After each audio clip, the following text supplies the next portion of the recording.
구약과 마찬가지로 신약도 배경을 들어가기 전에 먼저 기록된 하나님의 생명의 성경 말씀에는 생명력이 있다는 것을 추호도 의심하지 말고 절대적으로 믿는 게 중요합니다. 그래서 시편 기자는 다음과 같이 증거했던 것입니다. 그가 그의 말씀을 보내어 그들을 고치시고 위험한 지경에서 건지시는도다. 즉 주님은 말씀을 보내셔서 문제를 해결해 주십니다. 왜냐하면 살아계신 인격체 되시는 하나님의 생명의 성경 말씀이 내려오시면 성령님께서 그 말씀에 따라서 모든 것을 이루시기 위해서 에너지 파동으로 역사하시기 때문입니다. 그리고 다음 말씀에서 볼 수 있듯이 육과 혼과 영을 깨끗하게 하시는 것을 주님은 말씀으로 그렇게 하십니다. 너희는 내가 일러준 말로 이미 깨끗하여졌으니 하나님의 말씀은 살아있고 활력이 있어 좌우의 날선 어떤 검보다도 예리하여 혼과 영과 및 관절과 골수를 찔러 쪼개기까지 하며 또 마음의 생각과 뜻을 판단하나니 즉 기록된 하나님의 생명의 성경 말씀은 좌우의 날이 예리하게 선 검이기 때문에 하나님의 말씀이 선포될 때 말씀만 선포되는 줄 알지만 다른 한쪽 날에서는 성령님께서 에너지 파동과 함께 역사하시는 것입니다. 한마디로 말씀 안에는 놀라운 사랑의 에너지 파동, 즉 활력, 구성경은 이것을 운동력이라고 번역했는데 이 운동력이 성령님의 사랑의 에너지 파동입니다. 이 성령님의 사랑의 에너지 파동이 말씀과 함께 나옵니다. 왜냐하면 이 에너지 파동을 주관하시고 발휘하시는 분이 성령님이시기 때문입니다. 다만 이 에너지 파동은 눈에 보이는 게 아니기 때문에 이것을 살아계신 인격체 되시는 하나님의 생명의 성경 말씀이 아니고서는 끌어당겨 작동시킬 수 없습니다. 그래서 말씀에 기초하여 사는 것이 중요하다고 앞에서 강조한 것입니다. 이렇게 성령님께서 역사하시기 때문에 성령님의 사랑의 에너지 파동이 말씀과 함께 선포될 때 선포되는 그 말씀이 성령님의 능력으로 내 가슴을, 내 육과 혼과 영을 찔러서 쪼갠다는 것입니다.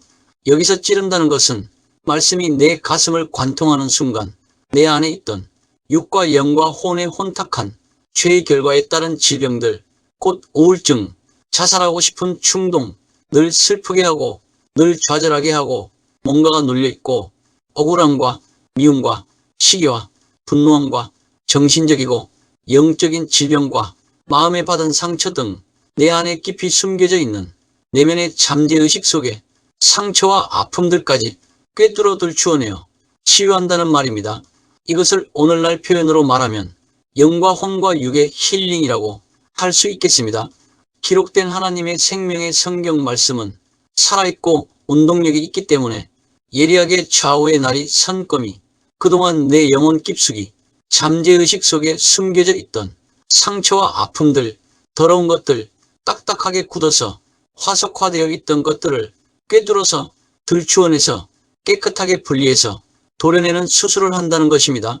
그뿐만 아니라 관절과 골수를 찔러 즉 꿰뚫다 쪼갠다는 것에서 관절과 골수는 내 몸을 대표하는 것으로 관절은 몸의 핵심인 척추부터 시작해서 뼈와 뼈가 만나는 부분을 말하는 것이고 골수는 몸의 피를 생성해내는 곳으로 뼈의 가장 안쪽 빈 공간에 채워져 있는 연한 젤리 같은 물질을 말합니다. 따라서 기록된 하나님의 생명의 성경 말씀이 선포되는 순간 그 말씀을 믿음으로 받으면 그 따라 나오는 성령님의 능력이 사랑의 에너지 파동이 내 피 안에 깊이 잠재되어 있던 더러운 불순물들로 인한 여러 상처와 아픔, 기타 내 영과 혼과 육의 혼탁한 결과에 따른 질병은 물론 그 피 안에 들어있는 더러운 불순물들로 인한 몸의 질병까지도 예수님께서 거룩하신 보혈로 깨끗하게 정화시켜 고쳐주신다는 것입니다. 결국 하나님의 말씀은 인간의 깊은 내면을 꿰뚫어서 잠재된 의식까지 들춰내는 능력도 가지고 있다는 것을 시사해주는 말이기도 합니다. 이것이 기록된 하나님의 생명의 성경 말씀에 근거하여 선포하기 시작하면 성령님의 능력으로 일어나게 되는 놀라운 일들입니다. 기록된 하나님의 생명의 성경 말씀을 듣는 중에도 그러한 일들은 일어날 수 있습니다. 생명의 성경 말씀이 내 귀에 들릴 때 믿고 아멘으로 받으면 관절과 골수를 찔러 쪼개는 일들이 이제부터라도 성령님의 역사를 통해 일어나서 나의 내면의 상처난 영과 혼과 육신이 하나님의 생명으로 충만해지는 것입니다. 지금 이 메시지 역시 상처난 영과 혼과 육신을 회복시키기 위한 구약 성경 말씀을 통한 에코 힐링 말씀 치유 메시지가 되기를 예수 그리스도의 이름으로 간절히 기원합니다. 무엇보다도 중요한 것은 말씀에 기초하여 십자가의 능력으로 사는 것, 믿음으로 사는 것, 은혜에 의해 사는 것이 중요합니다. 결국은 성령님과 동행하면서 살아가는 것이 되어야 합니다. 이것을 위해서는 신앙의 올바른 기본 마음 자세인 신앙의 근본 뿌리가 요구되는 것이라고 했습니다. 핵심은 하나님을 제대로 알고 사랑하는 것이 가장 최우선입니다. 따라서 이것을 위해서는 하나님의 얼굴을 구하면서 사는 것이 필수입니다. 당연히 이 모든 것은 성령님의 인도하심과 도우심이 없다면 불가능합니다. 그래서 주님께서 다음과 같이 말씀하셨던 것입니다. 살리는 것은 영이니 육은 무익하니라. 내가 너희에게 이른 말은 영이요 생명이라. 그러므로 주님의 말씀을 자신의 심령 안에 성령님의 능력으로 끌어당겨 심는 작업을 반드시 기록된 성경 말씀을 가지고 해야 합니다. 많은 그리스도인이 자기는 기록된 성경 말씀을 가지고 하는데도 아무 일도 일어나지 않는다고 하소연하지만 그것은 말씀을 머리로만 봤기 때문입니다. 내가 기록된 하나님의 생명의 성경 말씀을 머리에만 잔뜩 넣어놓고 이해하게 되면 그것은 지식이 되기 때문에 그렇게 되면 성경에서 말하는 바리새인이 되어버리는 것입니다. 내가 세상의 유명 강사나 유명 인사들의 강의를 들을 때 그 말이 일리가 있고 이치에 합당하고 이해가 가면 고개를 끄덕끄덕하는 행동을 취하게 되는데 그것이 머리로 받는 태도입니다.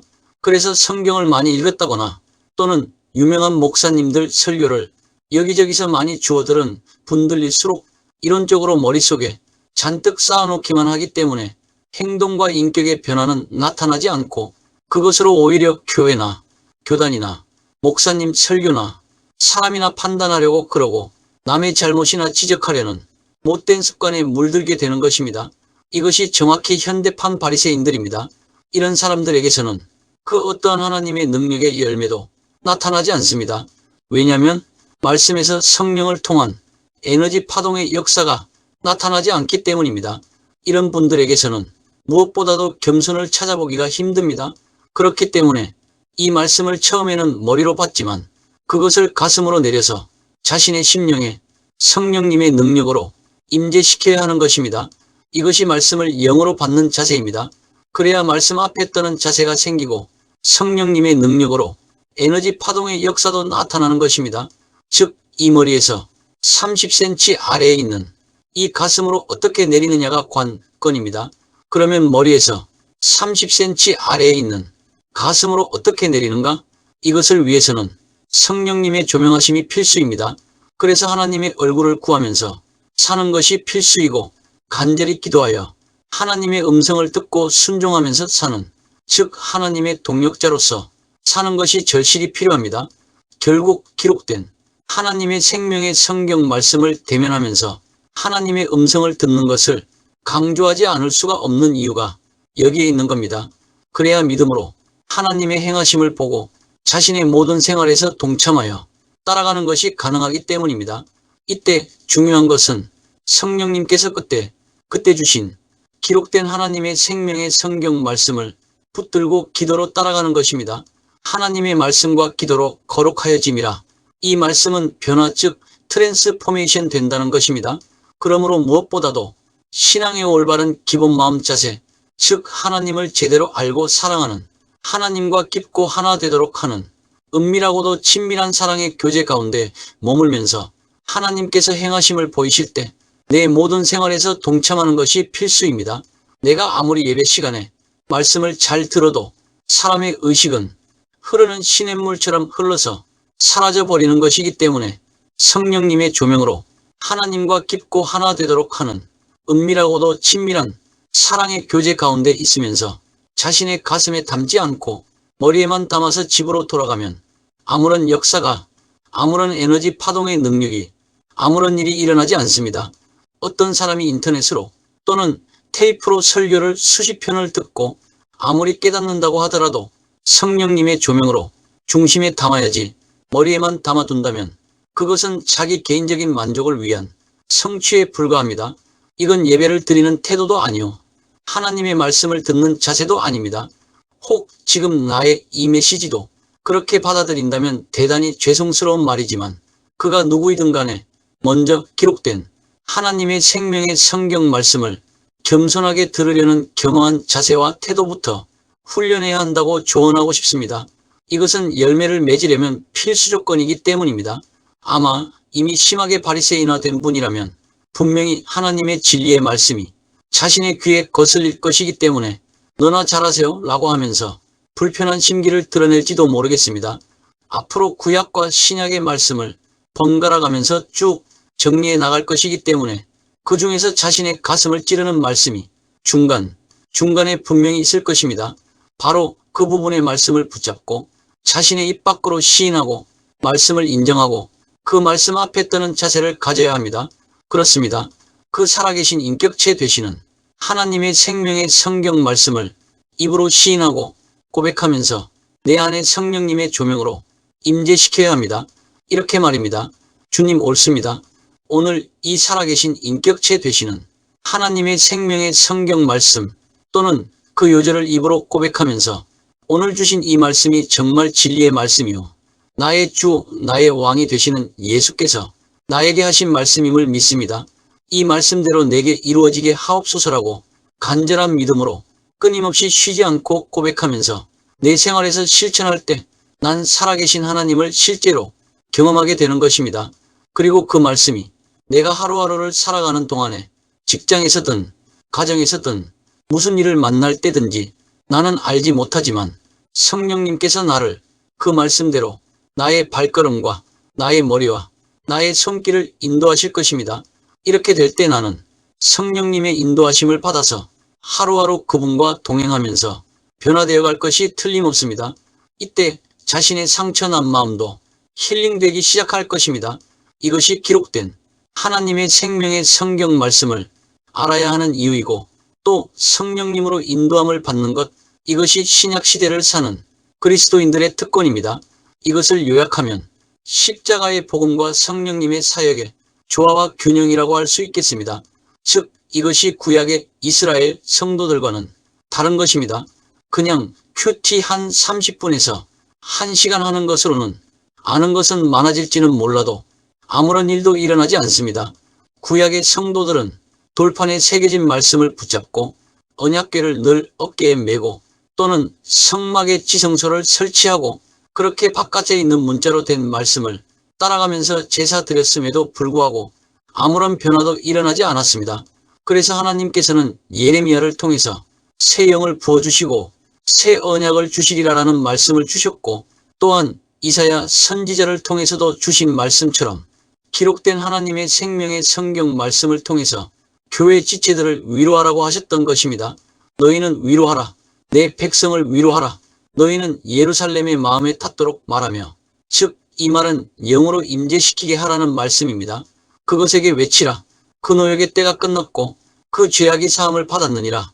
그의 모든 죄로 말미암아 여호와의 손에서 벌을 배나 받았느니라. 말하는 자의 소리여 이르되 외치라 대답하되 내가 무엇이라 외치리까 하니 이르되 모든 육체는 풀이요 그의 모든 아름다움은 들의 꽃과 같으니 풀은 마르고 꽃이 시들면 여호와의 기운이 그 위에 불미라. 이 백성은 실로 풀이로다. 풀은 마르고 꽃은 시드나 우리 하나님의 말씀은 영원히 서리라. 이 말씀은 내가 자기 중심적으로 나를 위해서 힘쓰고 노력하고 애쓰지만 진정으로 내가 영원히 살기를 원한다면 영원한 하나님의 생명의 말씀을 붙들어라는 말씀입니다. 그뿐만 아니라 나는 이 세상에서 돈을 많이 벌기를 원하고 명예를 원하고 자기가 예뻐지기를 원하고 사람에게 사랑받기를 원하고 직장에서는 승진하기를 원하지만 이 세상의 영광은 꽃과 같아서 반드시 꽃은 떨어지게 되어 있습니다. 그렇기 때문에 그 무엇과도 바꿀 수 없는 주님 한 분만으로 만족하며 살면서 생명의 말씀으로 위로하라는 것입니다. 그런데 그 말씀의 주인이 누구시냐? 바로 예수 그리스도이십니다. 그래서 복음을 전하는 자들에게 이사야는 다음과 같이 선포하고 있는 것입니다. 아름다운 소식을 시온에 전하는 자여, 너는 높은 산에 오르라. 아름다운 소식을 예루살렘에 전하는 자여, 너는 힘써 소리를 높이라. 두려워하지 말고 소리를 높여 유다의 성읍들에게 이르기를 너희의 하나님을 보라 하라. 그러면 보이지 않는 하나님을 어떻게 보고 전하느냐? 그 보이지 않는 하나님을 내 눈으로 보여주시고 만진바된 분이 바로 예수 그리스도이십니다. 태초부터 있는 생명의 말씀에 관하여는 우리가 들은 바요, 눈으로 본 바요, 자세히 보고 우리의 손으로 만진 바라. 이 말씀처럼 내가 가진 기록된 하나님의 생명의 성경 말씀을 통해서 말씀의 주인이신 그 주님을 온전히 보게 되기를 바랍니다. 그분의 외형적인 모습은 물론 내 안에서 성령님으로 만나주시는 사랑의 주님을 체험하게 되기를 바랍니다. 신약 성경 말씀은 눈에 보이는 하나님을 알려주고 보여주는 메시지입니다. 예루살렘의 수전절이 이르니 때는 겨울이라 예수께서 성전 안솔로몬 행각에서 거니시니 유대인들이 에워싸고 이르되 당신이 언제까지나 우리 마음을 의혹하게 하려 하나이까. 그리스도이면 밝히 말씀하소서 하니 예수께서 대답하시되 내가 너희에게 말하였으되 믿지 아니하는도다. 내가 내 아버지의 이름으로 행하는 일들이 나를 증거하는 것이거늘 너희가 내 양이 아니므로 믿지 아니하는도다. 내 양은 내 음성을 들으며 나는 그들을 알며 그들은 나를 따르느니라. 내가 그들에게 영생을 주노니 영원히 멸망하지 아니할 것이요 또 그들을 내 손에서 빼앗을 자가 없느니라. 그들을 주신 내 아버지는 만물보다 크심에 아무도 아버지 손에서 빼앗을 수 없느니라. 나와 아버지는 하나이니라. 이 말씀에서 보면 예수께서 수전절을 지키셨던 것을 알 수가 있습니다. 이제 신약에 들어가기 위해서 중간사를 살펴볼 것인데 구약의 말라기 이후에 하나님께서 주님이 오시기 전까지 선지자를 하나도 보내지 않으셨습니다. 그래서 그 400년간 하나님의 말씀이 이 땅에 전혀 내려오지 않았던 시대라고 해서 침묵시대, 암흑시대라고 부릅니다. 그 시대에 이 수전절이 생긴 것입니다. 이것은 이스라엘 백성들이 셀류커스 왕조의 그리스 군대와의 투쟁에서 성전을 회복한 절기로 알려져 있습니다. 마치 우리나라의 광복절과 비슷한 절기인 셈입니다. 이것은 실제 역사에서 일어났던 일입니다. 그것도 겨울에 일어났습니다. 그런데 주님께서 이 수전절에 솔로몬 행각을 거닐고 계셨는데 유대인들이 주님과 변론하고자 하는 것입니다. 그런데 주님의 말을 듣던 유대인들이 돌을 들어서 주님을 치려고 합니다. 그러자 주님께서 다음과 같이 말씀하십니다. 예수께서 대답하시되 내가 아버지로 말미암아 여러 가지 선한 일로 너희에게 보였거늘 그 중에 어떤 일로 나를 돌로 치려 하느냐. 유대인들이 대답하되 선한 일로 말미암아 우리가 너를 돌로 치려는 것이 아니라 신성모독으로 인함이니 내가 사람이 되어 자칭 하나님이라 함이로라. 이 말씀을 읽고 나는 이런 생각을 해보았습니다. 이런 상황에서 만약에 나도 그때 이 사람들과 함께 있었다면 사람으로 오신 그 주님을 하나님으로 믿었을까? 혹 돌로 치려고 하지 않았을까? 그렇습니다. 그동안 나는 주님은 그리스도시요 하나님의 아들인 것을 믿었습니다. 그러면 내가 이렇게 이론적으로 교리적으로 관하여 믿는 것을 잠깐 내려놓고 즉 설교를 통해서 주님은 그리스도시요 하나님 아들이다. 그래서 그분은 나의 구세주와 주님이시다라고 그렇게도 귀에 딱지가 않도록 들었기 때문에 자연스럽게 습관처럼 믿게 된 것 말고 정말 진정으로 체험을 통해서 자신의 중심에 끌려와서 심어져 임재한 기록된 하나님의 생명의 성경 말씀과 또 성령님의 조명하심으로 말미암아 내 중심에서 깨닫고 내가 사람으로 오신 그분을 하나님이라고 스스로 믿고 있습니까? 우리는 그 누구의 도움도 없이 기록된 하나님의 생명의 성경 말씀으로 사람 가운데 육신을 쓰고 오신 그 예수님이 하나님이셨고 지금도 계시고 전에도 계셨고 장차 오실 그분이심을 성령님께서 조명해 주심을 통해서 내 스스로 깨달아 체험으로 믿어야 합니다. 이것은 관념적으로 피상적으로 믿는 것을 말하는 것이 아니라 내 가슴 깊은 곳에서 성령님께서 깨닫게 해주심으로 주는 그리스도이시오 살아계신 하나님이시고 그분이 사람으로 오셨고 나를 위해서 정말 피 흘리시고 고통받으신 그분이 하나님이셨다는 것, 하나님이 과연 이 땅에 오셔서 나를 위하여 죽어주셨다는 것, 그분을 바로 나의 주, 나의 하나님으로 내 스스로 고백하게 되어 믿게 되는 것을 말합니다. 많은 관심과 구독과 좋아요, 알림 설정은 영상 제작에 큰 힘이 됩니다. 감사합니다.